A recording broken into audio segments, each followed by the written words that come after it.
क्या आपको पता है क्या हुआ था उस रात नेताजी सुभाष चंद्र जी के साथ? यह राज आज तक सुलझ नहीं पाया है। तो चलिए आज मैं आपको एक अनसुनी कहानी सुनाता हूं और उसे समझाने की कोशिश करता हूं। भारत की आजादी की लड़ाई कई वीरों की गाथाओं से भरी हुई है, लेकिन एक गाथा ऐसी है जो आज भी एक रहस्य बनी हुई है। वो नाम जो करोड़ों भारतीयों की धड़कनों में बसता है, सुभाष चंद्र बोस। कहा जाता है 17 अगस्त 1945 ताइहुकू एयरपोर्ट ताइवान में एक विमान दुर्घटना हुई और उस हादसे में नेताजी की मृत्यु हो गई। लेकिन क्या सच में ऐसा हुआ?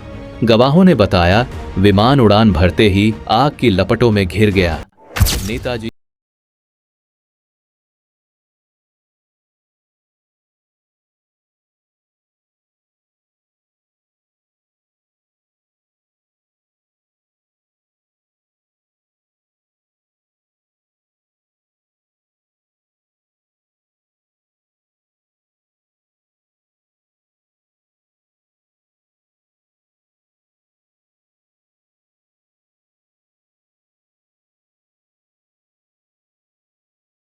नेताजी रूस पहुंचे थे।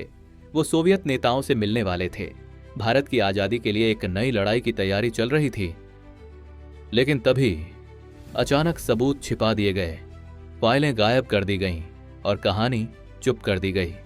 1950 के दशक में एक और नाम सामने आया, गुमनामी बाबा फैजाबाद के एक साधु। उनकी लिखावट, उनकी आवाज़ों, उनकी चीज़ें सब नेताजी की याद दिलाती थीं। क्या वो सच में नेताजी थे या ये भी एक और रहस्य? भारत ने 3 जांच आयोग बनाए, लेकिन नतीजा आज भी देश इंतजार कर रहा है।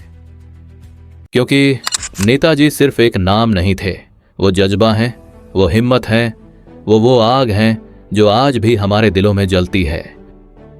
तो सच्चाई क्या है? नेताजी के साथ वाकई क्या हुआ? कहानी अभी बाकी है। जहां हमने कहानी छोड़ी थी वहीं से आगे बढ़ते हैं। नेताजी गायब कैसे हुए? क्यों कोई सच बोलने को तैयार नहीं? कौन है जो इस रहस्य को दुनिया से छुपा रहा है? 1945 में जिस विमान दुर्घटना की बात होती है, उसके बारे में 3 अलग अलग जांच हुई। 2 ने कहा बोस की मृत्यु हो चुकी है, लेकिन मुखर्जी आयोग ने साफा कहा कोई पुख्ता सबूत नहीं कि नेताजी की मृत्यु विमान दुर्घटना में हुई थी। और फिर शुरू होती है रूस वाली कहानी। ब्रिटिश खुफिया दस्तावेज बताते हैं नेताजी सोवियत रूस जाना चाहते थे। उन्होंने रूस से मदद लेने की योजना बनाई थी ताकि भारत पूरी तरह से आजाद हो सके। कई रिपोर्ट्स कहती हैं नेताजी रूस पहुंचे, पर फिर उनकी आवाज हमेशा के लिए थमा दी गई। क्यों? क्या सोवियत सरकार ने उनकी मौजूदगी को राजनीतिक वजहों से छुपा लिया, या क्या कोई बड़ी ताकत नहीं चाहती थी कि भारत को सुभाष चंद्र बोस जैसे तेज तर्रार नेता वापस मिले? इधर भारत में एक रहस्यमयी शख्स उभरता है, गुमनामी बाबा, एक साधु जो किसी से सीधे बात नहीं करता, जिसकी लिखावट नेताजी जैसी, जिसकी आवाज नेताजी जैसी, जिसकी चिट्ठियां नेताजी के साथियों को लिखी जाती, उनके कमरे में मिली INA की फाइलें, युद्धकालीन रेडियो और जापानी भाषा की किताबें। आखिर एक साधु को यह सब क्यों चाहिए? कई लोगों ने दावा किया वो नेताजी से मिले थे, उन्होंने नेताजी को आजाद भारत की बदलती राजनीति से नाखुश बताया। शायद वो नहीं चाहते थे कि उनका नाम राजनीतिक हथियार बनकर रह जाए।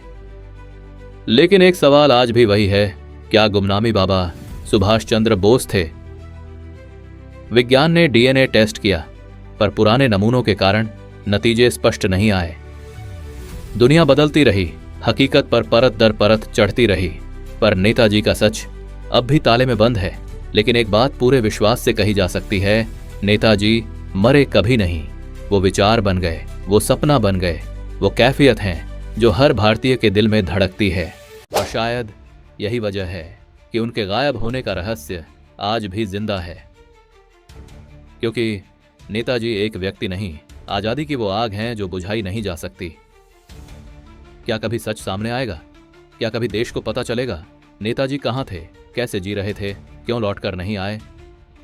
शायद सच हमारे बहुत करीब है, बस समय का इंतजार है।